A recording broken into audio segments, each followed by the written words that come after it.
Dios bendiga a cada uno de ustedes. Vamos a ver nuestra Biblia, Salmo 23, capítulo 1. Que lo tenga, digo fuerte amén. Amén. Es la palabra, dice: Jehová es mi pastor, nada me faltará. En lugares dedicados pastos me hará descansar. Junto a aguas de reposo me pastoreará. Confortará mi alma. Me guiará por sendas de justicia, por amor de su nombre. Aunque ande en valles de sombra, de muerte, no temeré mal alguno, porque tú estarás conmigo. Tu vara y tu callado me infundirán aliento. Vamos a hacer una pequeña oración. Bendito eres, Señor amado, en el nombre poderoso de Jesús. Yo te pido, mi Dios, que yo declaro en esta tarde corazones abiertos, corazones dispuestos para entender tu palabra. Te pido, mi Dios amado, que tu palabra no solamente llegue a la mente. Permite que tu palabra baje hasta el fondo del corazón y dé fruto. Que llegue hasta los tuétanos, hasta las coyunturas, y confronte los corazones y dé fruto al 100%. En el nombre poderoso de Jesús. Señor, trae a memoria, Padre Santo, lo que se ha pasado. Espíritu Santo de Dios, que tu palabra sea como un refrigerio, como esa comida que necesitamos día con día. En el nombre poderoso de Jesús, bendice, Padre Santo, tu palabra. Amén. Fíjate.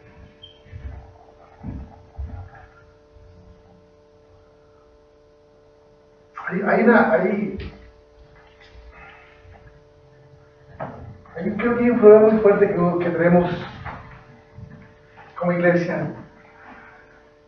Y yo creo que es el no saber entender quiénes somos en Dios. Y el no saber entender quiénes somos nosotros en Dios nos lleva a una situación de autoestima. De autoestima sin saber. O sea, ¿qué es la autoestima? Según el diccionario bíblico, la autoestima es tener un concepto distorsionado de nosotros mismos y de lo que es Dios. Y esa es una tremenda verdad. O sea, no podemos lograr las cosas que pudiéramos lograr. Y yo te pido que hoy, por favor, me pongas un poquito más de atención para todo el tipo de estilo que pongan siempre. Pero hay cosas que no podemos lograr cuando tenemos un potencial en Dios para poder lograr un montón de cosas.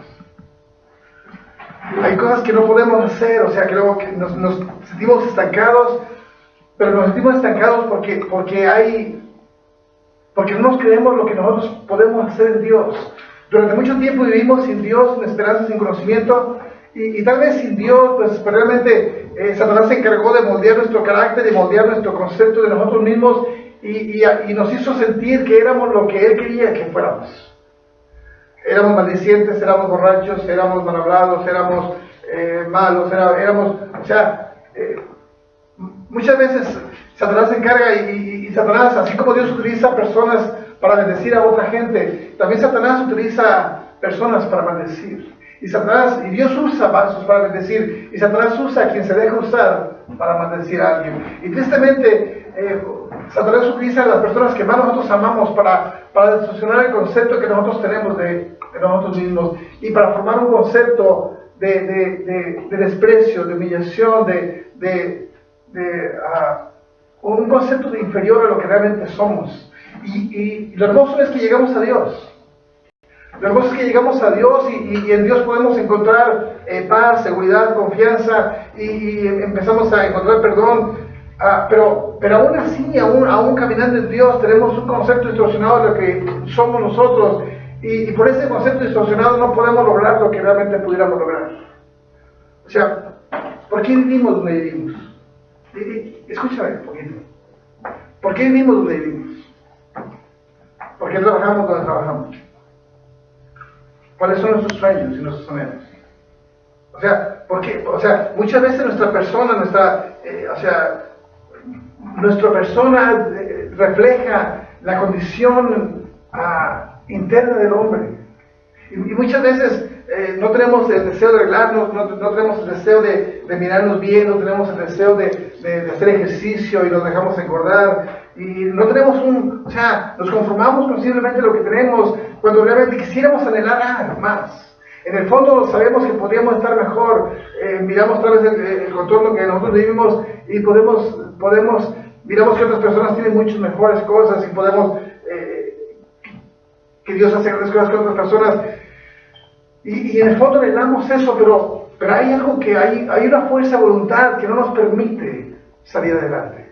O sea, sí queremos, pero no hay una fuerza de voluntad que nos anime a realmente a buscar una mejor salida, a realmente a buscar un mejor lugar donde vivir, a tener mejores amigos, a estar en una mejor escuela, a reflejar realmente el carácter de Dios en nosotros. Y no es que no quieramos, sino que simplemente hay una bajoestima que tal vez no lo podemos deslumbrar o no podemos darnos cuenta. Nos sentimos libres en Dios, pero sin embargo, cuando realmente abrimos nuestros ojos a nuestro alrededor, nos damos cuenta que hay muchas cosas que pudiéramos lograr, que no podemos lograrlas, porque hay una bajoestima o un concepto distorsionado de lo que nosotros somos en Dios. Fíjate, y realmente la psicología es una de las ramas muy populares en Estados Unidos. Es más, casi que la mayoría de la gente con la que platico, jóvenes, se quieren dedicar a la psicología porque realmente el campo es muy abierto. O sea, hay tanto trabajo en la psicología porque la psicología trata de los problemas emocionales y hay tanta gente que está realmente lastimada. Está lastimada de los padres, lastimada del concepto de la vida, lastimada de los hijos, lastimada del esposo. O sea, hay tantas ataduras en el corazón de la persona, hay tanta amargura, que realmente la psicología es una rama muy fuerte y muy popular hoy en día para poder lucrar con la gente. Cuando la verdad es que la Biblia me enseña que no ocupamos psicología. La Biblia nos enseña que lo que ocupamos es realmente acercarnos a las promesas que Dios tiene para nosotros y creer las promesas que Dios tiene para nosotros para poder encontrar la salida que Dios tiene para nosotros. La salida no es la psicología. La salida no es ir con el terapeuta para que nos dé un sermón, o para que nos dé un concepto de medicinas, o para que nos dé una forma de salida de la depresión que nosotros tenemos. La salida, eso es como ponerle una curita a un brazo quebrado. Porque, Dios da una salida. Dios da un concepto totalmente correcto de la persona que tú eres. La salida no está en la psicología, la salida está en conocer las promesas de Dios y saber perfectamente quién tú eres en Dios. Fíjate. Cuando hablamos de este tema, hay un hombre que es muy común hablar de este hombre. Yo pienso que es uno de los hombres más predicados que la Biblia tiene, y es el rey David. Y cuando miramos lo que David escribe en el Salmo 23, en el Salmo 23 miramos realmente cómo David descubre su corazón delante de Dios. Y vamos a tratar de estudiar un poquito esto, para darnos cuenta de la situación en la que David se encontraba, y es muy posiblemente que esa sea la misma situación en la que nosotros hemos encontrado. Y cómo David pudo salir y cómo nosotros podemos salir. Fíjate. Vamos a Primera Samuel. Bueno, Salmo 23 una vez más. Mira las palabras. ¿Por qué David escribe esto? ¿Por qué David escribe esto? Salmo 23, versículo 1 dice: Jehová es mi pastor. Fíjate que tremendo. Jehová es mi pastor, nada me faltará. En lugares de delicados pastos me hará descansar. Junto a aguas de reposo me pastoreará. Confortará, ¿qué dice? Mi alma. Me guiará por sendas de justicia por amor de su nombre. Aunque ande en valle de sombra de muerte, no temeré mal alguno, porque tú estarás conmigo. Tu vara y tu callado me infundirán aliento. ¿Qué? ¿Por qué David dice estas palabras? Cuando uno se adentra un poquito del corazón de David, ¿por qué David escribe el Salmo 23 y desgarra su corazón delante de Dios y le dice: tú eres mi pastor? Tú eres mi pastor. Contigo nada me faltará. ¿Sabes qué? En lugares pastos delicados me harás descansar y tú confortarás mi alma. Confortarás mi alma. Porque ¿qué es lo que David estaba pasando? para realmente necesitar un confort en el alma. Bueno, vamos a ver primero Samuel.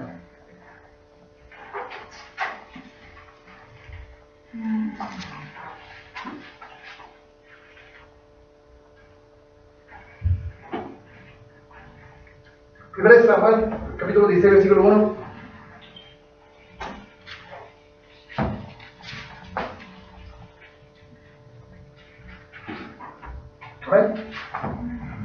Dijo Jehová a Samuel: ¿hasta cuándo llorarás a Saúl habiéndolo yo desechado, para que no reine sobre Israel? Llena tu cuerno de aceite y ven y te enviaré a Isaí de Belén, porque en sus hijos me he provisto rey. Y dijo Samuel: ¿cómo iré?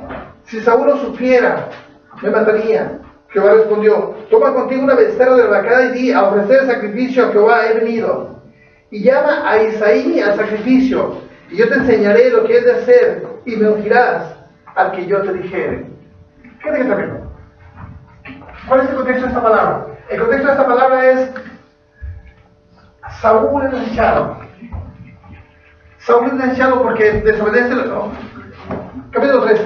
1 Samuel capítulo 13.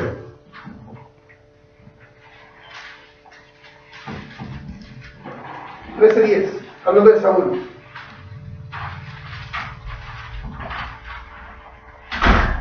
¿Ven?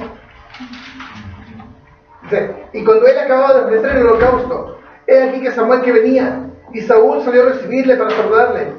Entonces Samuel dijo: ¿qué has hecho? Y Saúl respondió: porque vi que el pueblo se me desertaba, y que tú no venías dentro del plazo señalado, y que los filisteos estaban reunidos en Micmas.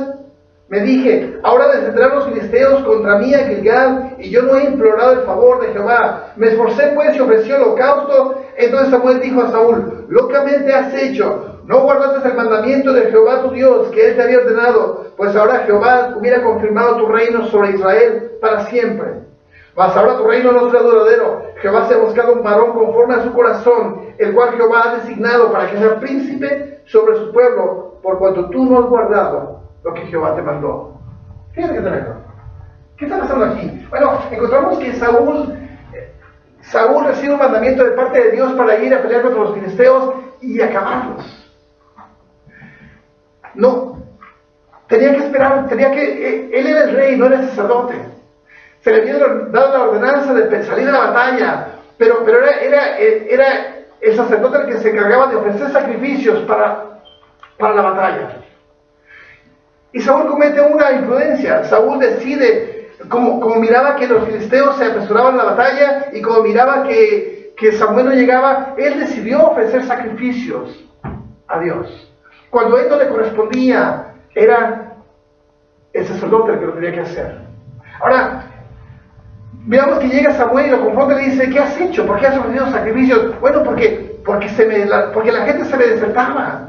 Porque la gente se me desertaba y yo tuve temor de que tú no llegabas, tú tratarás de llegar. Y Samuel le dice: ¿sabes qué? Por cuanto has hecho esto, Dios te ha desechado a ti.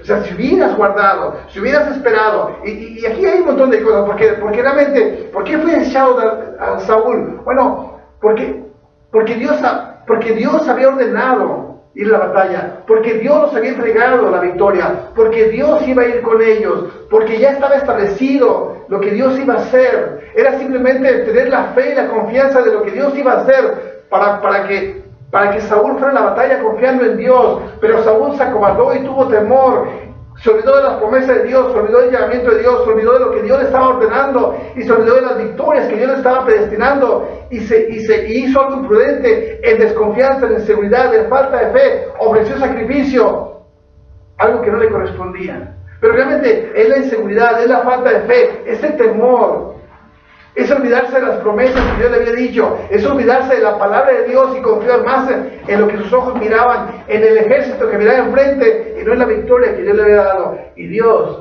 desecha a Saúl. Pero me llama la atención, dice: ¿sabes qué? El versículo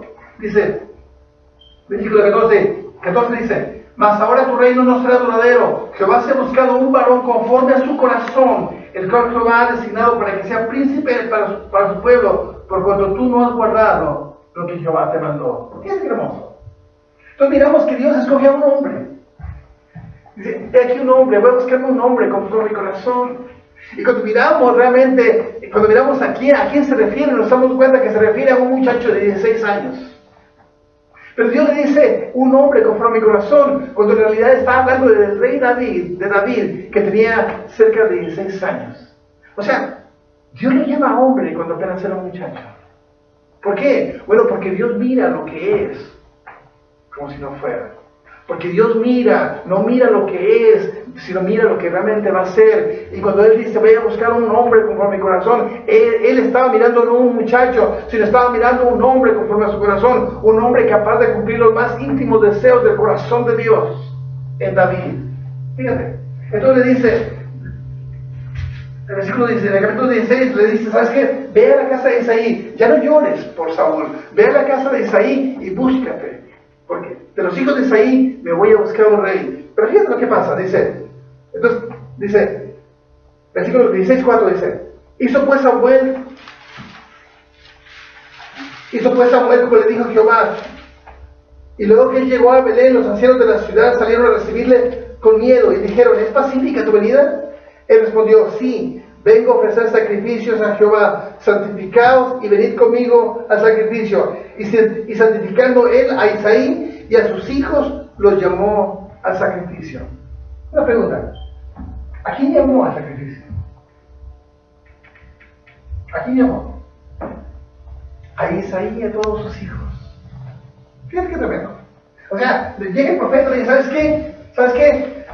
Dios me dice que de esta familia, de la familia de Isaí, Dios va a escoger un rey para Israel. ¿Sabes qué? Manda a traer a todos tus hijos. Fíjate qué tremendo. Y Isaí manda a traer a todos sus hijos. Dice, versículo 6 dice, y aconteció que cuando ellos vinieron, él vio a Eliab y dijo, de cierto delante de Jehová está surgido. Y Jehová respondió a Samuel, no mires su parecer, ni lo grande de su estatura, porque yo lo desecho, porque Jehová no mira lo que mira el hombre, pues el hombre mira lo que está delante de sus ojos, pero Jehová mira el corazón. Entonces llamó Isaí a Abinadab y lo hizo pasar delante de Samuel, el cual dijo, tampoco este ha escogido Jehová. Así llegó a pasar Isaí a Sama, y él dijo, tampoco a este ha elegido Jehová. E hizo pasar a Isaí 7 hijos suyos delante de Samuel, pero Samuel dijo a Isaí, Jehová no ha elegido a estos. Entonces dijo Samuel a Isaí, ¿son estos todos sus hijos? Y respondió, queda aún el menor que apacienta las ovejas. Y dijo Samuel a Isaí, envía por él, porque no nos sentaremos a la mesa hasta que él venga. Vamos a meternos un poquito a este cuadro. ¿Cuál era la ordenanza? ¿Qué fue lo que le dijo el profeta Samuel a Isaí? Ve y trae. Oye, ¿sabes qué? Dios me ha dicho que de tu familia, que de tus hijos va a haber un rey para Israel. ¿Sabes qué? Trae a todos tus hijos para sacrificio. Y fíjate que tremendo. E Isaí manda a llamar a todos sus hijos, pero no manda a llamar a David. Y pasan los 7 hijos. O sea, uno se pone a pensar, ¿por qué no mandó llamar a David? O sea, si había una propuesta de un posible rey para Israel, de los hijos de Isaí. O sea, había una propuesta. Ahí ven, ¿sabes qué? ¿Sabes qué? Le voy a dar un premio a uno de tus hijos, al más inteligente. Y yo traigo a todos mis hijos, menos a él. O sea, era una propuesta de rey. Le dice, manda a traer a todos sus hijos, pero sin embargo él trae a todos sus hijos, pero no trae a David. ¿Por qué no trae a David? Y luego cuando le pregunta, hace pasar los 7 hijos, y le dice Samuel, ¿son todos sus hijos? Y dice, ¿qué es el menor que apacienta las ovejas? Pues ¿sabes qué? Tráelo, porque no nos separemos hasta que llegue aquí. Fíjate qué tremendo. O sea, ¿por qué? O sea, ¿cómo te sentirías tú? Que dijera, ¿sabes qué? Le vamos a dar un premio de $100 a uno de tus hijos porque es muy inteligente. Trae a todos tus hijos. Y yo le trae a todos sus hijos. Pero a Catrina no. Llega y le dice, ¿sabes qué? Silvia, te vamos a dar una beca para uno de tus hijos que es muy estudioso. Tráeme a todos tus hijos. Y Silvia dice, trae a todos tus hijos, pero no trae a Abinadab. O sea, ¿cómo se sentiría David?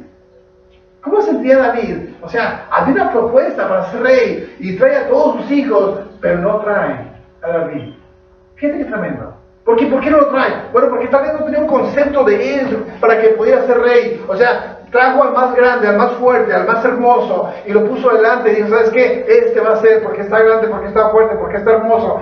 De seguro este va a ser, o no es, bueno, el que sigue, o el que sigue, porque eso tiene la capacidad, porque eso tiene el cuerpo, porque son inteligentes, son bravos, son capaces. O sea, ¿para qué perder el tiempo con David? Fíjate qué tremendo. Entonces, fíjate, entonces envió pues por él y le hizo entrar, y era rubio y hermoso de ojos y de buen parecer. Entonces Jehová dijo, levántate y úngelo, porque este es. Y Samuel tomó el cuerno de aceite y lo ungió en medio de sus hermanos, y desde aquel día en adelante el espíritu de Jehová vino sobre David, y se levantó luego Samuel y se volvió a Ramá. Cuando David dice en uno de sus salmos, dice, en pecado me concibió mi madre. Cuando uno se mete un poquito en la historia de lo que es David, dice la anécdota que parece que David era un hijo bastardo. Por eso David dice, en pecado me concibió mi madre, como que era un hijo ilegítimo de Isaí. Y parece que por eso David era simplemente tenido en el hato de las ovejas. Mientras todos eran parte de la familia, David se la pasaba cuidando las ovejas, como el olvidado David, como el despreciado David. Fíjate que tremendo. Entonces, cuando miramos esta etapa, y luego nos vamos a Salmo 23.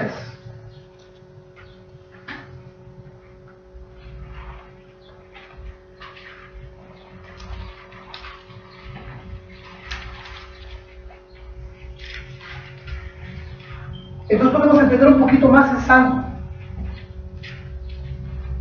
Dice David, Jehová es mi pastor. ¿Por qué David puede decir eso? ¿Por qué? Bueno, porque David era pastor de ovejas. David era pastor de ovejas. ¿Qué es un pastor? Bueno, ¿cuál es el trabajo de David? El trabajo de David era apacentar las ovejas, era darles de comer, era cuidar del rebaño, era si se iban a desbarrancar por algún lugar, él las cuidaba. Si llegaba un oso o un león, él las protegía. Si hacía mucho frío, él las cuidaba. Si había necesidades, él se encargaba de cuidarlos. Él se encargaba de agarrar su cayado y guiar a las ovejas a lugares de pastos. Fíjate qué tremendo. Entonces, cuando dice en el Salmo 23, Jehová es mi pastor, David sabía perfectamente lo que estaba diciendo. ¿Sabes qué? Jehová es mi pastor. Entonces, Él es el que me cuida, Él es el que me protege. Cuando hay frío, Él es el que me guía. Cuando no tengo que comer, Él es el que me sustenta. Cuando llegan peligros, Él es el que me defiende. Jehová es mi pastor. Él sabía perfectamente porque él sabía lo que era pastor. Él cuidaba de un rebaño y se identifica a sí mismo como una oveja. Y dice, ¿sabes qué? Así como yo cuido y protejo a las ovejas, así Jehová me cuida y me protege a mí. Jehová es mi pastor, dice, nada me faltará. ¿Qué es tremendo? Y cuando dice, nada me faltará, en lugar de delicados pastos me hará descansar, en lugar de pastos delicados me hará descansar, junto a aguas de reposo me pastoreará, confortará mi alma. Fíjate que tremendo. ¿Por qué dice confortará mi alma? Bueno, parece como que en ese salmo descubre la situación que realmente se vivía en la casa. Que descubre la situación que realmente se vivía en la casa. Hay un momento en la guerra, hay un momento donde los hijos de Isaí van a la guerra, a seguir a Saúl a la guerra, y dice que Isaí le dice a David, ¿sabes qué? Ve y trae prenda de tus hermanos y fíjate que están bien. Dice que David deja cuidar a las ovejas, no simplemente las deja abandonadas, deja a alguien cuidando a las ovejas y se va a donde está la batalla y va a pedir prenda de sus hermanos. Y cuando llega empieza a preguntar y su hermano, uno de sus hermanos le dice, ¿qué estás haciendo aquí? ¿Sabes qué? Bueno, vamos a leerlo. Primera de Samuel, capítulo 17.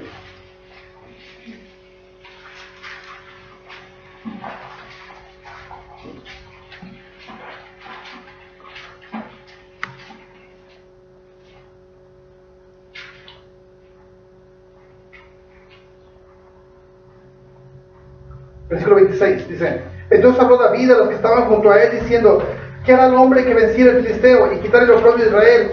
Porque porque ¿quién es este filisteo incircunciso para que provoque a los escuadrones del Dios viviente? Y el pueblo le respondió las mismas palabras, diciendo, así hará el hombre que venciere. Y oyéndolo hablar Eliab, su hermano mayor, con aquellos hombres, se encendió de ira contra David, dijo, ¿para qué has descendido acá? ¿Y a quién has dejado aquellas pocas ovejas en el desierto? Yo conozco tu soberbia y la malicia de tu corazón, que para ver la batalla has venido. ¿Qué dice tremendo?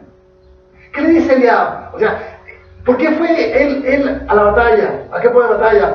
Fue porque le ordenó a su padre que fuera a agarrar una prenda para ver si sus hermanos estaban bien. Y él deja encargar a las ovejas y se va a buscar una prenda para ver que sus hermanos estén bien. Y cuando empieza a preguntar, Eliab lo reprende y le dice, ¿qué estás haciendo aquí? Es que yo conozco que eres soberbio, yo conozco la malicia de tu corazón, yo sé que has venido solamente para ver sangre, eres malicioso, David. Tiene que tenerlo. Y realmente era así. O sea, ese es el concepto que tenía David. O sea, ¿cuál es el concepto que tenía su padre David? Bueno, tráeme a todos tus hijos, pero no lleva a David. ¿Sabes qué? De Isaí, de tus hijos me voy a sacar rey. Tráeme a todos tus hijos. Y él trae a todos sus hijos, pero no trae a David. ¿Cuál es el concepto que tienen sus hermanos de él? ¿Sabes qué? Yo sé que eres malicioso. Yo sé que viniste solamente para ver sangre. Yo sé que hay malicia en tu corazón. Fíjate, eso es el concepto que tenían sus hermanos. Entonces el concepto que tenía su padre era un cierto desprecio, y el concepto que tenían sus hermanos era un cierto desprecio. Pero ¿qué decía Dios de él? Dios decía, ¿sabes qué? He aquí un hombre conforme a mi corazón. He aquí un hombre capaz de cumplir los más íntimos deseos del corazón de Dios. Eso es lo que decía Dios. ¿Qué decían los hombres? Eres malicioso, no sirves para nada. ¿Sabes qué? Tú no puedes ser rey. Pero ¿qué decía Dios? He aquí un hombre conforme a mi corazón. Entonces, ¿por qué David dice, Salmo 23? Dice, Jehová es mi pastor, nada me faltará. Yo me pregunto, ¿no le faltaba nada? ¿Qué tremendo? ¿No le faltaba nada en casa? O sea, tenía un concepto distorsionado su padre de él. Sus hermanos lo trataban como malicioso, tenían un concepto totalmente distorsionado de lo que era él. O sea, no le faltaba nada. O sea, le faltaba todo. Le faltaba confianza, le faltaba una familia, le faltaba propósito, le faltaba todo. Simplemente se desgarraba su corazón, se la pasaba cuidando un hato de borregos en el desierto.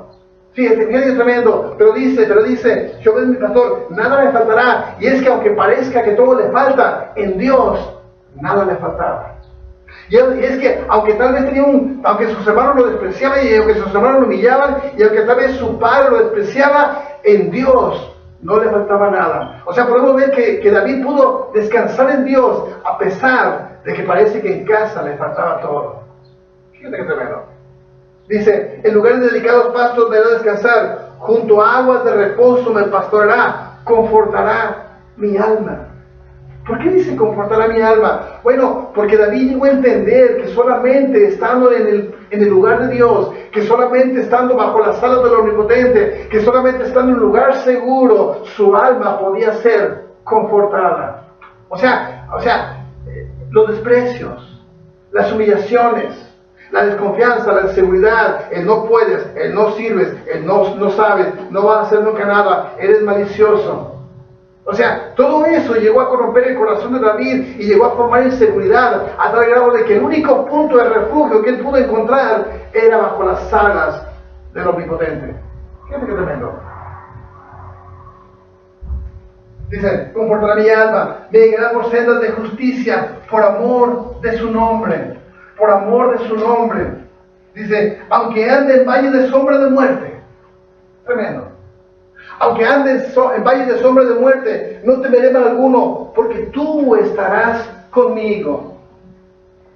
¿Qué significa eso? Aunque ande en valle de sombra de muerte. ¿Sabes qué? Aunque tenga momentos difíciles, aunque tal vez no me sienta aceptado en casa, aunque tal vez me sienta criticado por mis amigos y por mis hermanos, aunque tal vez sea de reír de la gente, aunque pase por momentos difíciles, aunque ande en valles de muerte, de sombra, no temeré mal alguno, porque tú estarás conmigo, tu vara y tu callado me infundirán aliento. ¿Qué digo? Entonces miramos a un David, a un muchacho. Cuando David dice, en pecado me concibió mi madre. Cuando uno se mete un poco en la historia de la vida de David, y por qué expresa esas palabras, y por qué David era dejado en el desierto, olvidado, el pequeño olvidado David. O sea, muchos historiadores han llegado a entender que era un hijo abortivo, que era un hijo bastardo. Y que por eso Isaí siempre lo tenía apartado de sus hijos. O sea, en la promesa estaban los hijos, él era el olvidado David, y por eso sus hermanos lo trataban con desprecio y con humillaciones, porque no era hijo legítimo. Pero fíjate, pero a pesar de eso, o sea, yo me pregunto, ¿había razones suficientes para poder David amargar su corazón y su alma y decir, pero malditos mis hermanos, pero mis hermanos me la van a pagar? Sabes que algún día creceré y seré grande y me la van a pagar. Pero mi padre que me ha despreciado y que me ha humillado, ¿sabes qué? Algún día voy a ser grande y me la va a pagar. ¿Sabes qué? David tuvo suficientes razones para amargar su corazón y su alma, créelo. David tuvo suficientes razones para realmente odiar a sus hermanos y odiar a su padre y odiar a todo el mundo. Suficientes razones como posiblemente tú tengas suficientes razones como para odiar a personas que te han hecho daño. Así como David tuvo razones suficientes, como es muy posible que tú tengas razones suficientes para odiar a personas que realmente te han ofendido y que te han lastimado, y para decir, pero algún día me lo van a pagar. ¿Sabes qué? Tuvo razones suficientes, pero realmente tomó una decisión, o amargar su corazón y su alma, o buscar refugio en aquel que todo lo puede. O realmente amargar su corazón y su alma justificadamente,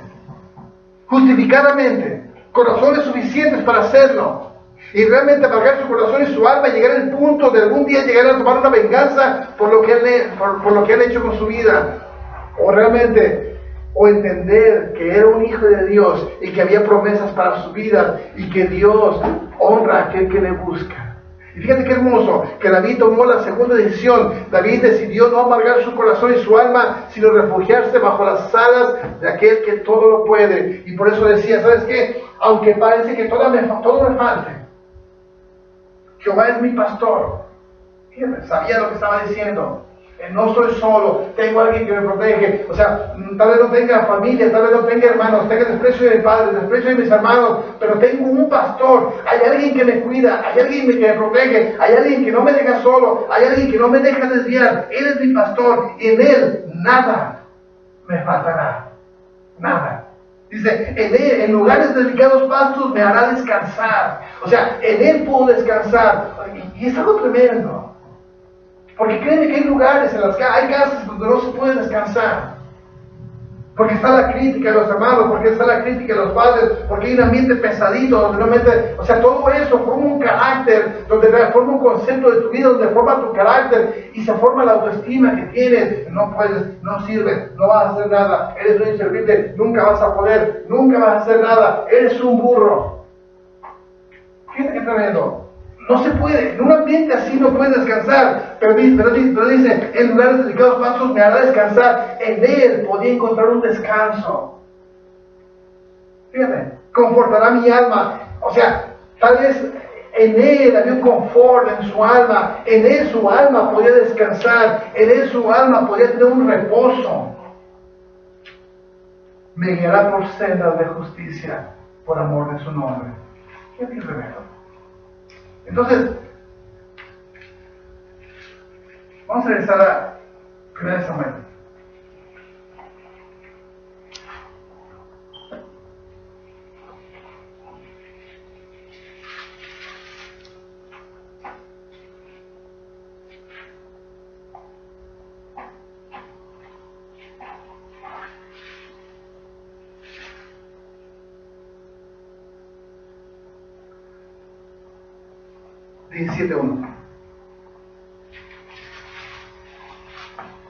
Después hubo una batalla entre Israel y los filisteos.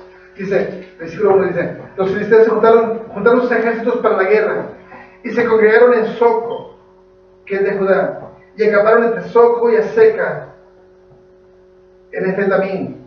También Saúl y los hombres de Israel se juntaron y acamparon en el valle de Elá, y se pusieron en orden de la batalla contra los filisteos.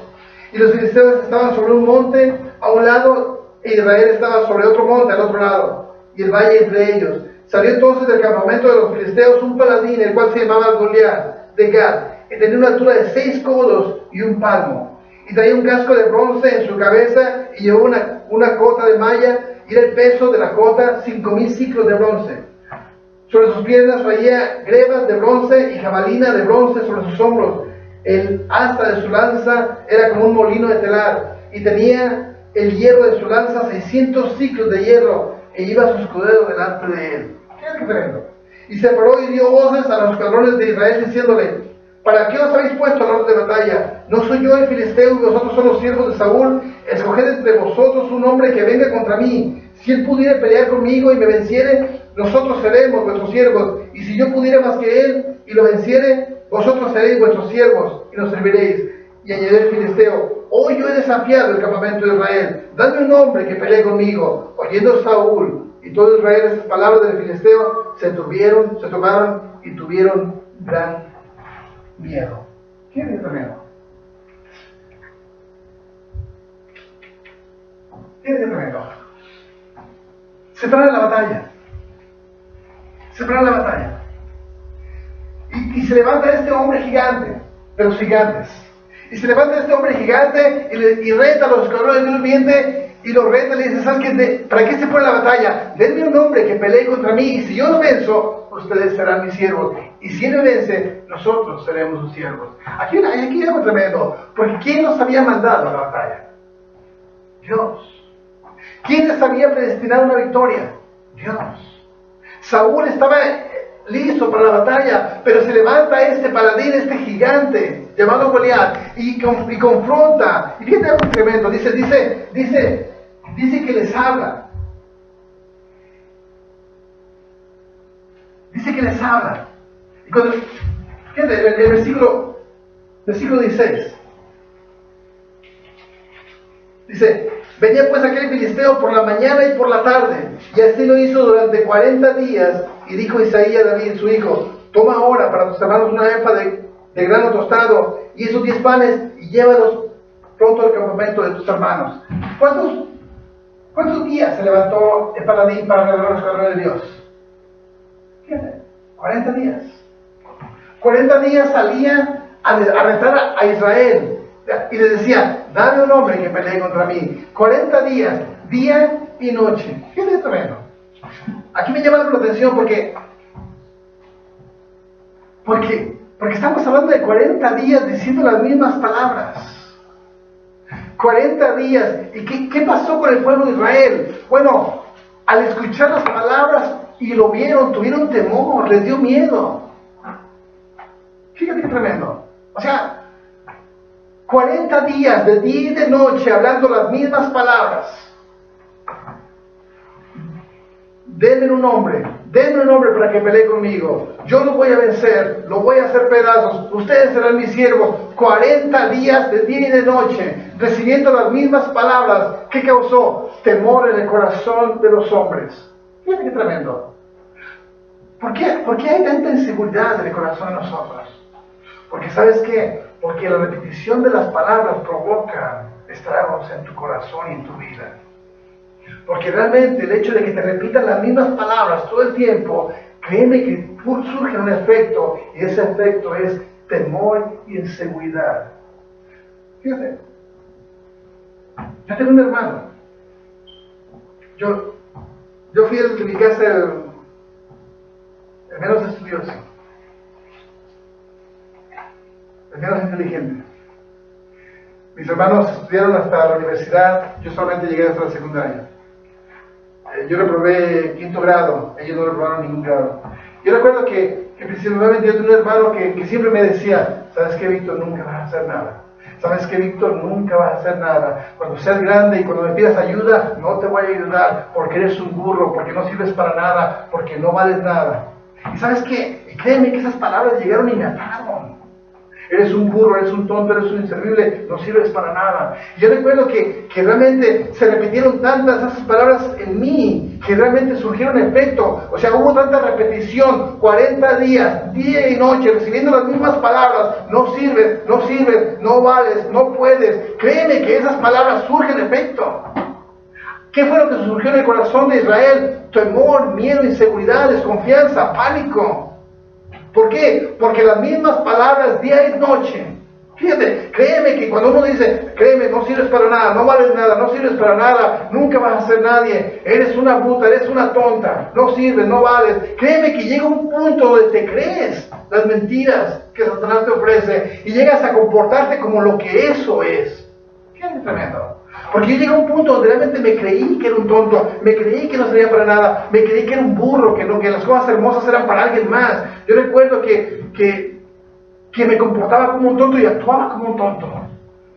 Y yo decía, o sea, no quería actuar como un tonto, pero me perdía, pero se me caían las cosas, pero se me olvidaban las cosas, pero perdía las cosas, y todos se reían: a él, que es un tonto.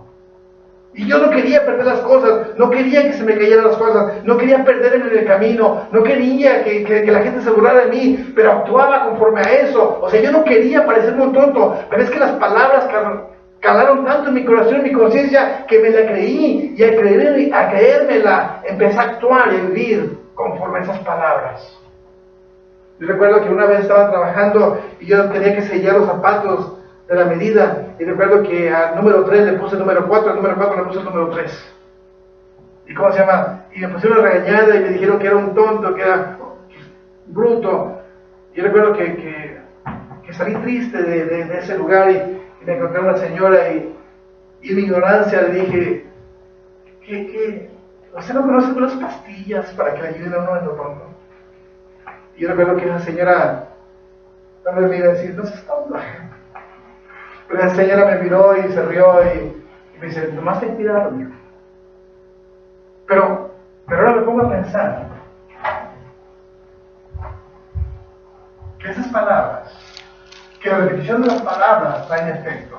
Este hombre, ¿por qué? O sea, ¿a quién representa a Goliat? Goliat representa a Satanás.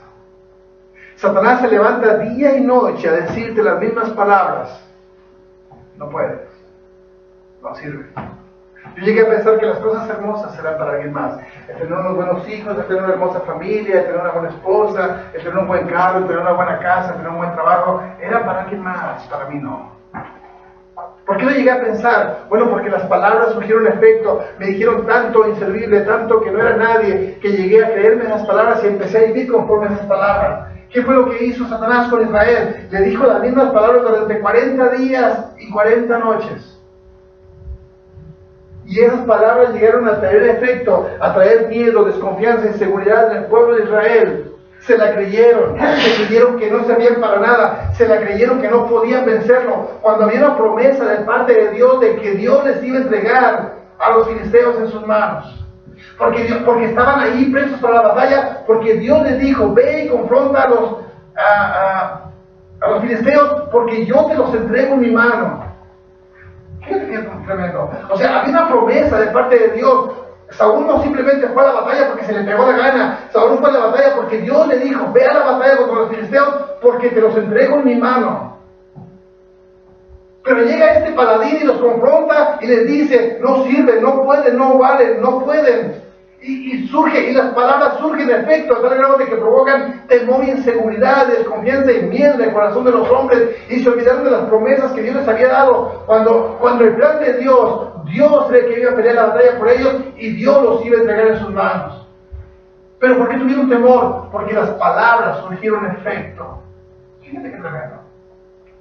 Yo no sé cómo es tu vida, pero es muy probable que Dios te haya dado promesas a ti.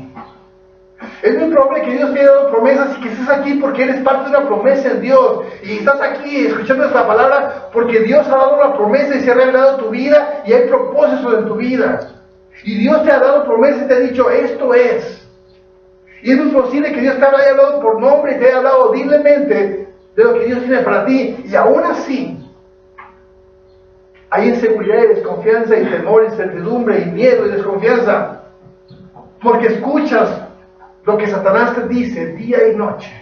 Y te olvidas de las promesas que Dios habló, como se olvidó Saúl.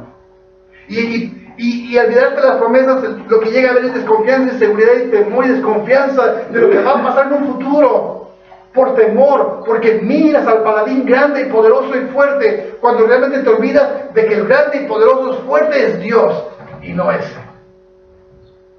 Cuando te olvidas de que realmente que se mira muy grande, eso, pero mucho más grande es Dios, que te llamó a la batalla y te llamó para vencer y te entrega la victoria en tu mano. Pero fíjate, pero la desconfianza, el temor y la inseguridad hacen que te olvides de Dios y que te olvides de las promesas y que te enfoques en lo que escuchas día y noche. Fíjate qué tremendo.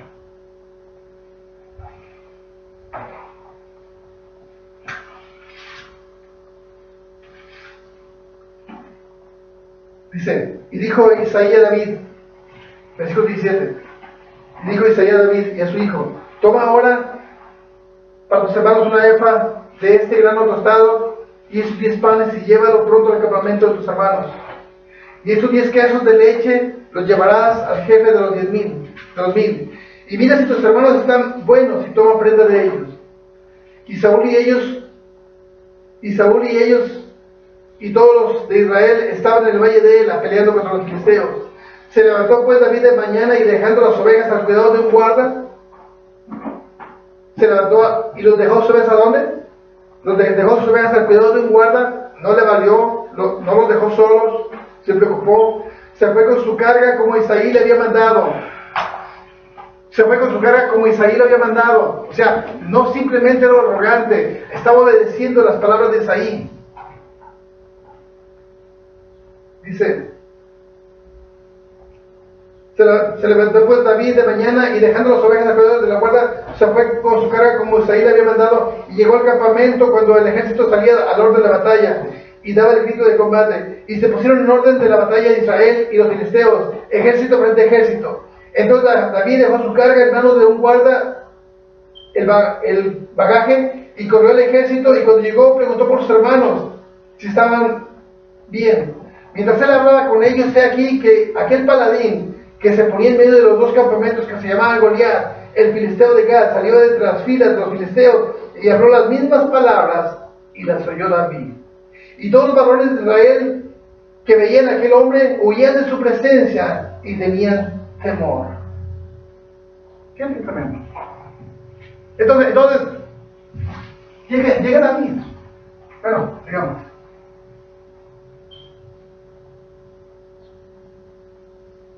Versículo 26. Entonces habló David a los que estaban junto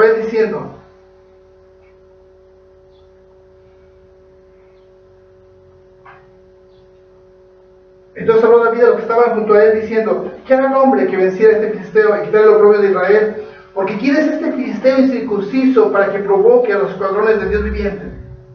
Y el pueblo respondió las mismas palabras diciendo, así hará el hombre que venciere. Y oyéndolo hablar Eliab, su hermano mayor, por aquellos hombres, se sintió de ira contra David y dijo, ¿para qué has descendido acá? ¿Y aquí has dejado aquellas pocas ovejas en el desierto? Yo conozco tu soberbia y la malicia de tu corazón, que para ver la batalla has venido. ¿Qué es lo que te veo? ¿Era malicioso? No. ¿Era descuidado? No. ¿Había ido solamente para ver la batalla? No.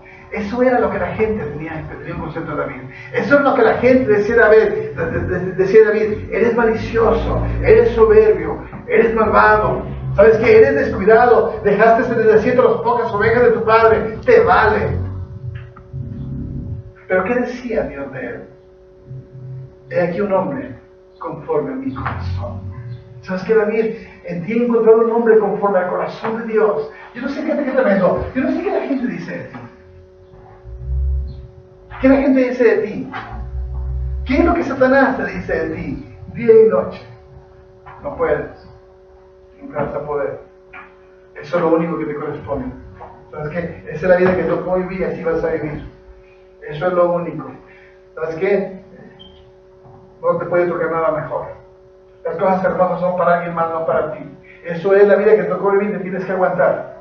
¿Sabes qué? Así eres, así vas a hacer y así te vas a quedar. No vas a poder lograr nunca nada. Siempre te vas a hacer, te vas a encontrar los mismos hombres todo el tiempo, te vas a encontrar los mismos amigos todo el tiempo, te vas a encontrar las mismas personas todo el tiempo. Ese es el tipo de gente que te vas a encontrar y nunca vas a hacer nada. Eso es lo que es para ti. ¿Sabes qué? Porque no puedes, porque no sirves. Pero ¿qué Dios dice de ti?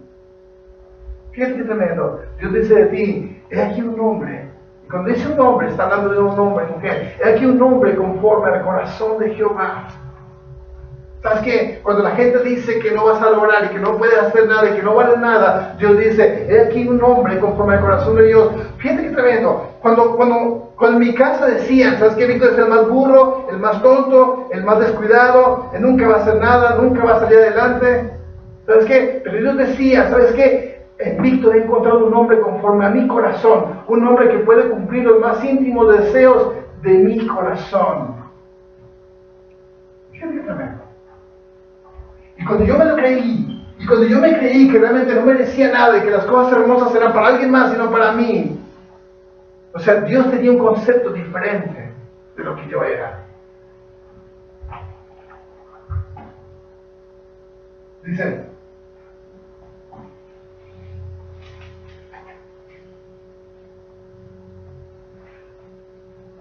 versículo 34. David respondió a Saúl, tu siervo era pastor de las ovejas de su padre, y cuando venía un león o un oso y tomaba algún cordero de la manada, salía yo tras él y lo hería, y lo liberaba de la boca, de su boca, y se levantaba contra mí, y yo le echaba mano de la quijada, y le hería y lo mataba. Fuese león, fuese oso, tu siervo lo mataba, y este filisteo incircunciso será como uno de ellos, porque ha provocado al ejército de Dios viviente. Añadió David, Jehová que me ha librado de las garras del león y de las garras del oso, él también me librará de las manos de este filisteo. Y dijo Saúl, David, ve, y Jehová esté contigo. Fíjate qué hizo David. Bueno, ¿por qué David fue a la batalla? ¿Por qué David peleó contra Goliat? ¿Porque era muy valiente? No, fíjate qué tremendo. O sea, ¿quién era Dios para David? David dice, Jehová es mi pastor. En Él nada me falta. En Él estoy seguro. Él me hace descansar. Él conforta mi alma. En otras palabras, Dios, Jesús es mi Dios. Dios es mi Señor. Él es mi todo. ¿Por qué David fue a pelear contra Goliat? Porque Goliat estaba desafiando a los escuadrones del Dios viviente. Estaba ofendiendo a su Dios. Estaba ofendiendo a aquel que lo protegía, a aquel que lo guardaba, a aquel que podía reposar su alma. Lo estaban ofendiendo, lo estaban lastimando, lo estaban retando. David se enciende de ira. ¿Cómo van a lastimar? ¿Cómo van a ofender a aquel que me sustente, que me cuide y me guarda? Dice David, ¿sabes qué?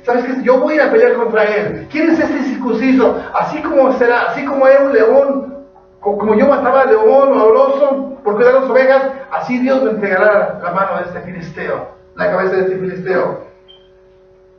Fíjate, y Saúl le dijo, ven pues, dice, versículo 40, y tomó su callado en su mano, y escogió 5 piedras lisas del arroyo, y las puso en el saco pastoril, en el zorrón que traía, y tomó su honda en su mano, y se fue hacia el filisteo. Fíjate qué tremendo. Y el filisteo venía andando y acercándose a David y su escudero delante de él. Y cuando el filisteo vio a David, le tuvo en poco, porque era muchacho y rubio y de hermoso parecer. Fíjate qué tremendo. Eso es algo tremendo. ¿Qué fue lo primero que hizo Goliat cuando miró a David? Lo tuvo por poco. ¿Qué fue lo que hizo? Lo menospreció. Fíjate qué tremendo. Lo menospreció. Dice, y dijo el filisteo a David, ¿soy yo perro para que vengas a mí con palos? Y maldijo a David por sus dioses. Dijo luego el filisteo a David, ven aquí y daré tu carne a las aves del cielo y a las bestias del campo. ¿Qué es eso? Eso se le llama intimidación. Entonces, ¿qué hace el filisteo? Primero mira a David y lo desprecia. Lo toma por poco. Lo menosprecia. y luego lo intimida para que caiga.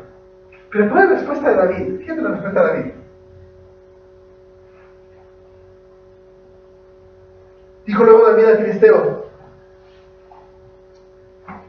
Entonces dijo David al filisteo: tú vienes a mí con espada, lanza y jabalina, mas yo vengo a ti en el nombre de Jehová de los ejércitos, el Dios de los escuadrones de Israel, a quien tú has provocado.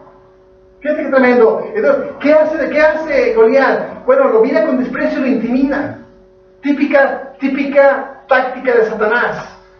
Te desprecia, te humilla, te intimida, para que no puedas y para que caigas en temor, inseguridad y desconfianza.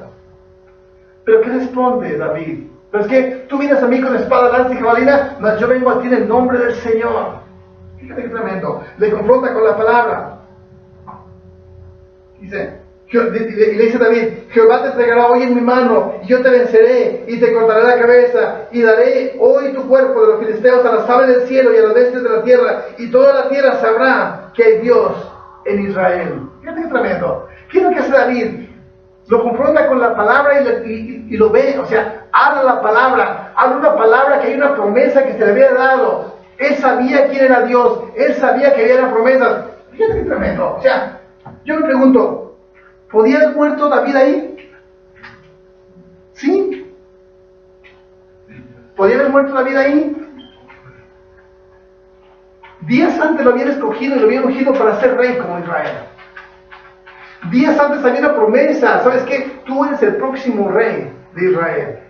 Había una promesa para David de que en un futuro él iba a ser el próximo rey de Israel y de su simiente iba a ser otro rey. Fíjate qué tremendo. Entonces, ¿había una posibilidad de que él muriera? No. No, ¿por qué? Porque había una promesa.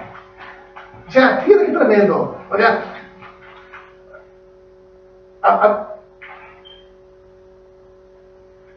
cuando Dios da promesas, cuando Dios me dice: ¿sabes qué, Víctor? Voy a poner mis palabras en tu boca y tú vas a predicar mis palabras, y muchas personas van a llegar al conocimiento de ti, de mí, a través de ti. O sea, había una promesa. Y a menos de que yo me apartara de Dios y viviera como se me pega la gana, entonces podría morirme. Pero realmente yo no podía, nadie se puede morir cuando hay una promesa de parte de Dios en su vida. Fíjate, en otras palabras, David había creído una promesa. David sabía que había sido ungido. Él sabía que Dios no lo podía simplemente dejar olvidado. Él estaba peleando la batalla de Dios. No simplemente iba a caer muerto por la mano de Goliat. Era la confianza de David que tenía en Dios, del llamamiento que le había dado y lo que Dios podía hacer en su vida. Fíjate, tremendo. Dice, y aconteció que cuando el filisteo se levantó y echó a andar para ir al encuentro de David, David se dio prisa y corrió la línea de batalla contra el filisteo, y metiendo David su mano en la bolsa, tomó de ahí una piedra y la tiró con la honda, y hirió al filisteo en la frente, y la piedra quedó clavada en la frente y cayó sobre su rostro en tierra. Así venció David al filisteo con honda y piedra, hirió al filisteo y lo mató, sin tener David espada en su mano. Yo me pregunto, cuando yo miro esto, llega el filisteo y dice: tú vienes a mí, sabes que te voy a primeramente lo mira con desprecio, lo trata de intimidar: te voy a hacer garras, te voy a hacer pedazos, no vas a poder conmigo. Lo trata de intimidar, pero David responde con una promesa de Dios y con una palabra de Dios. ¿Sabes qué? Hoy Dios me entregará tu cabeza en mi mano. Hoy yo voy a dar de comer tu carne a los buitres. Hoy yo voy a vencer. Y agarra la piedra, agarra la onda y mole. Se lo suena. Fíjate, yo me pregunto, ¿por qué David pudo vencer a Goliat? Fíjate, ¿por qué David? ¿Por qué David pudo vencer a Goliat? Porque Dios estaba con él, por supuesto. Pero ¿por qué no pudo vencer? Fíjate lo primero que hace Goliat cuando mira a David. ¿Qué es lo primero que hace? Lo mira con desprecio. ¿Qué es lo que David había pasado en su vida? ¿De dónde venía David? ¿Qué fue el trabajo que Dios hizo en la vida de David? O sea, David había pasado por desprecio de su padre, por desprecio de sus hermanos.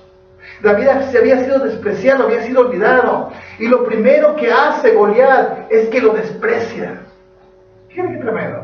O sea, cuando una persona ha pasado por desprecios, no sirves para nada, no eres nadie, nunca vas a ser nadie, eres bruto. Lo primero que Satanás hace cuando te quiere levantar, lo primero que Satanás hace es que te trata con desprecio. Fíjate qué tremendo. ¿Qué hubiera pasado si David no hubiera sido sanado por Dios?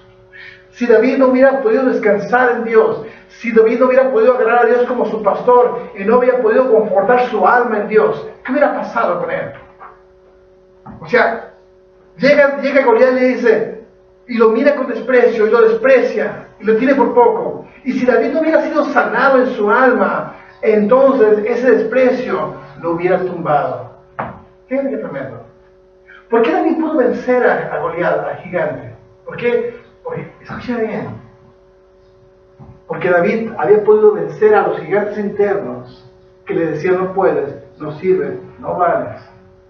Y como había vencido a esos gigantes de adentro, entonces cuando se enfrentó a ese gigante de afuera, no había gigante que se le pudiera enfrentar. Fíjate qué tremendo.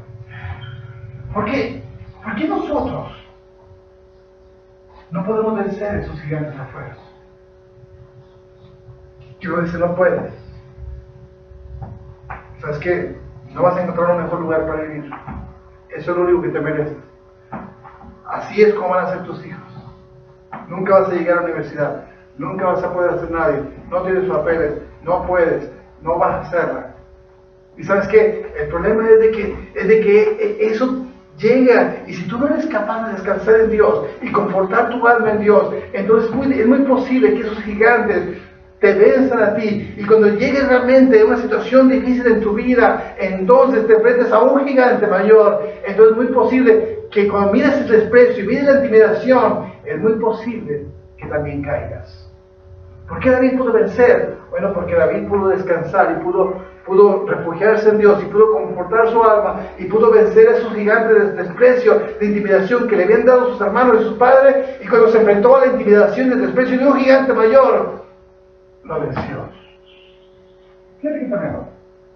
Cuando yo me pongo a pensar esto, entonces me doy cuenta. Porque me pongo a pensar que muchas veces nuestra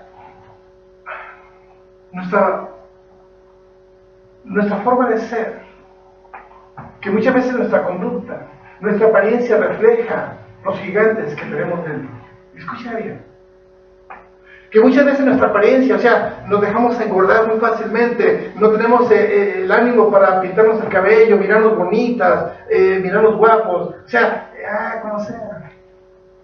O sea, no es otra cosa más que, o sea, que tal vez no, hay gigantes internos que no nos permiten sobresalir más, que tal vez pudiéramos lograr mejores trabajos, o mejores cosas, o mejores amigos, pero realmente esos gigantes que están adentro no nos dejan, no los podemos vencer, y como no los podemos vencer, entonces se refleja en nuestra apariencia externa.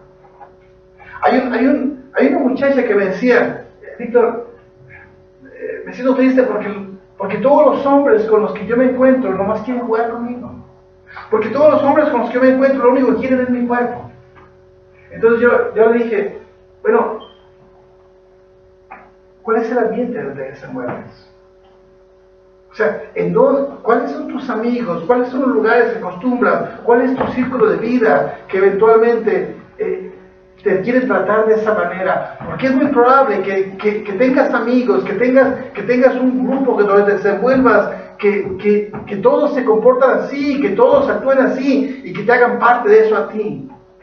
Entonces, y tal vez tú quieres salir y conocer mejores personas y conocer mejores amigos, pero todos los amigos que conoces son mala onda, y todos los muchachos que conoces quieren buscar algo de ti. ¿Pero por qué? O sea, y tal vez en el fondo quieres encontrar algo mejor, pero es que el mundo donde te desenvuelves es lo que entiendes, es lo que agarras. Y tal vez en el fondo sabes que puedes encontrar algo mejor, pero no eres capaz de salir de ese círculo de vida que eventualmente actúan así. ¿Qué es tremendo? O sea, cuando yo me pongo a pensar esto, ¿por qué vivimos como vivimos? Tal vez tenemos un cuadro todo chueco, una cortina toda caída, todo regado. O sea, no hay un anhelo de que la casa se mire bonita, de poner un cuadro bien bonito, o sea, todo patas para arriba. O sea, ¿no será eso un reflejo de la condición interna del corazón del hombre? ¿No será simplemente es un reflejo de que realmente sabes que se miraría bonito, quisieras mirar tu casa bonita, quisieras mirar tu patio bonito, quisieras mirar algo bonito, pero realmente piensas, miras otras casas y miras a otras personas y se miran bien, pero en el fondo quisieras, pero no será que hay algo, que hay gigantes internos que no te permiten darte cuenta y no los puedes vencer, y como no los puedes vencer, eventualmente eso es lo que vives y eso es lo que tienes? ¿Qué piensas, hermano? Pues yo me pongo a pensar, ahora, entonces, muchas veces nos comportamos de esa manera porque hay gigantes internos que no nos podemos vencer, y cuando llega el gigante, Goliat, el gigante que se levanta a decirnos que somos día y noche, y creemos sus palabras, pues si no somos capaces de vencer los gigantes internos, mucho menos vamos a ser capaces de vencer al gigante mayor. Fíjate que tremendo. O sea, y créeme que esos gigantes se heredan. O sea, mira tu entorno, mira tu apariencia, mira tu casa, mira tu entorno. Ahora, abre el cuarto de tu hijo y mira el cuarto de tu hijo y te vas a dar cuenta que esos mugrosos gigantes se heredan. Y es muy probable que si te vencieron a ti y si se están venciendo a ti, entonces es muy probable que también los venzan a ellos y también vivan con ellos. Hasta que alguien decida levantarse, hasta que alguien decida creer en las promesas que Dios establece y decida levantarse en el nombre de Jesús y romper y creer lo que Dios establece para sus vidas y creerle a Dios, no a lo que dice ese gigante, y creerle a Dios y sus promesas y levantarse sabiendo quiénes son y lo que pueden hacer en Dios. Hasta que alguien no se decida romper con el yugo de esclavitud, entonces se va a empezar a ver libertad.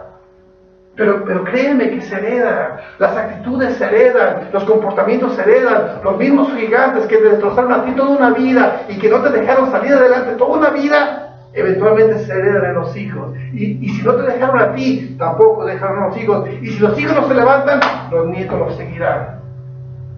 Numerosos espíritus generacionales que destrozan familias y destrozan vidas. Y no estamos hablando de salvación, estamos hablando de liberación en Dios. No estamos hablando de salvación, salvos sí, pero atados, salvos sí, pero con un montón de cadenas en nuestro corazón, de inseguridad, de desconfianza, de temor, porque escuchamos tanto y nos olvidamos de las promesas que Dios tiene para nosotros y que nos dice lo que somos y lo que vamos a llegar a ser en Dios. Nos llenamos de temores y de inseguridades, de desconfianzas y de miedos por las palabras que vienen día y noche, y nos olvidamos de las promesas que Dios tiene para nuestras vidas y de lo que dice Dios que vamos a poder llegar y alcanzar. Hasta que alguien no se decida a vencer a los gigantes internos, entonces el día que tú te decidas a levantarte y a pelear contra eso y a atreverte a creer las promesas que Dios dice, entonces créeme que cuando lo venzas no habrá gigante que se te ponga enfrente. ¿Sabes qué? Entonces vas a empezar a agarrar mejores trabajos. Entonces vas a vivir de una manera digna. Entonces vas a mirar a tus hijos que van a querer llegar a las universidades, que van a querer ser algo. Entonces te vas a dar cuenta que tus hijos van a empezar a agarrar mejores grados y que van a tener una mejor mentalidad. ¿Por qué? Porque se rompieron los mugrosos gigantes que gobernaron toda una vida y toda una generación. ¿Cómo se vencen? ¿Cómo se vencen los gigantes? Bueno, podemos agarrar el ejemplo de David.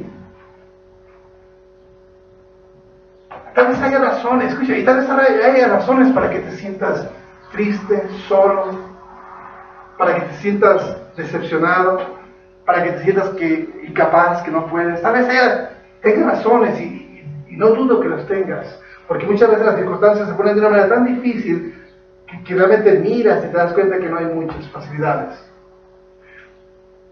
Pero tal vez tenga razones como las tuvo David.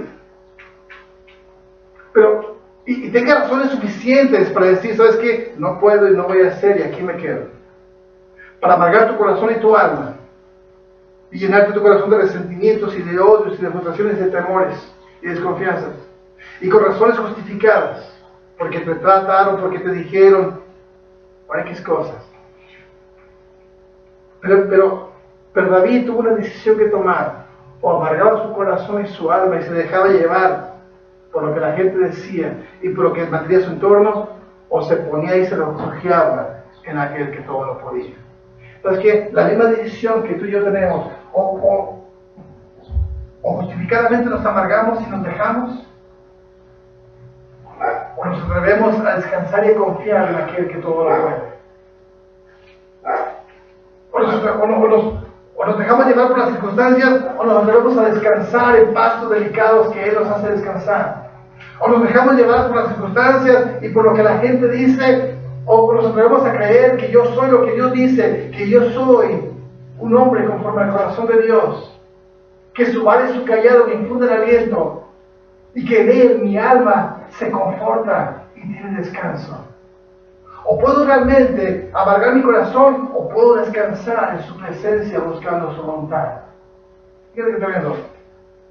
Ahora, si llegas a buscar su voluntad, a buscar descanso en Él, a realmente a confortar tu alma en Él, entonces es muy posible que cuando lleguen situaciones difíciles a tu vida y te lleguen y te intimiden, porque así es como trabaja Satanás, que lleguen y que te desprecien y que te intimiden, para que a través de esa intimidación empiece a haber temor y desconfianza y regrese otra vez todo lo que traías. Pero es que es muy posible que porque aprendiste a vencer esos pequeños gigantes, es muy posible que ahora que te digan, ¿sabes qué? No puedes, no vales, no sirves, ahora tú puedes decir, ¿sabes qué? Tú vienes a mí con la espada y la jabalina, yo vengo a ti en el nombre del Señor. ¿Sabes qué? Yo te voy a vencer. Yo voy a dar tu cabeza y tu carne a las aves, porque tú no vas a poder conmigo. ¿De dónde sacó esa fortaleza David? Bueno, esa fortaleza, esa confianza la sacó porque pudo descansar en su presencia, porque pudo tener un confort en su alma en Dios, porque pudo tener a Dios como su pastor, porque su vara y su callado le infundían aliento, porque en Él estaba seguro, porque en Él había confianza, porque se debía creer en sus palabras y en sus promesas, y pudo hablar lo que Dios le decía. ¿Por qué venció David? Porque pudo vencer a los gigantes internos. ¿Por qué no podemos vencer muchas veces nosotros? Nos dejamos. Créeme que hay muchas cosas hermosas para ti. Créeme que hay muchas cosas hermosas y muchas promesas de Dios para ti. Dios quiere que llegues a la universidad. Dios quiere que seas alguien en la vida. Dios quiere que tú seas un instrumento escogido en sus manos de Él. Dios quiere que seas lleno de su presencia para bendecir a mucha gente. Dios te quiere poner como cabeza y no como cola. Dios quiere que tu vida sea un reflejo de su gloria y que tu casa sea un lugar de descanso, donde tú descansas y donde la gente llegue y descanse también en tu casa. Dios quiere que tu vida sea como una palmera donde la gente llegue a refugiarse bajo tus alas, bajo tus sombras, y donde realmente pueda haber una fuente de bendición, donde la gente pueda cobijarse y descansar en tu vida. Es lo que Dios quiere. ¿Qué dice Satanás? No puedes. Día y de noche te lo dice. ¿Para qué? Para intimidarte, para causarte temor, para causarte inseguridad. Y tristemente lo logra. Tristemente lo logra y no puedes salir más allá de lo que miran tus ojos. ¿Por qué? Porque no eres capaz de vencer los pequeños gigantes que hay dentro de ti hasta que te atrevas a creer lo que Dios dice que tú eres. ¿Amén? Fíjate, y esto te lo digo con respeto. Nos dejamos. No tenemos las ganas de peinarnos. Vamos a ver todos greñudos. No tenemos ánimos. O sea, es importante que nos demos cuenta que muchas veces esa actitud es la condición interna que hay dentro de nosotros. Que si somos capaces de analizarlo y entenderlo y darnos cuenta de que por qué tenemos tanto desastre en nuestra casa, porque muchas veces es la condición que ejerce nuestro ser interno, y que y que necesita ser sanado, y que necesita ser liberado, y que necesita mi alma tener un confort, y que necesita un lugar de descanso, y ese lugar de descanso es Dios. No ocupas un psicólogo, no ocupas un terapeuta, no ocupas a alguien que te dé una palmadita en la espalda. Lo que ocupas es creer que eres lo que Dios dice que eres y que puedes lograr lo que Dios dice que puedes lograr. Atreverte a creer en sus palabras y en sus promesas para poder vencer a esos mugrosos gigantes que, si no los vencen, se heredan a tus hijos. Y lo que te venció a ti, es muy posible que también los venzan a ellos. Mira la condición de tus hijos. Mira cómo se comportan.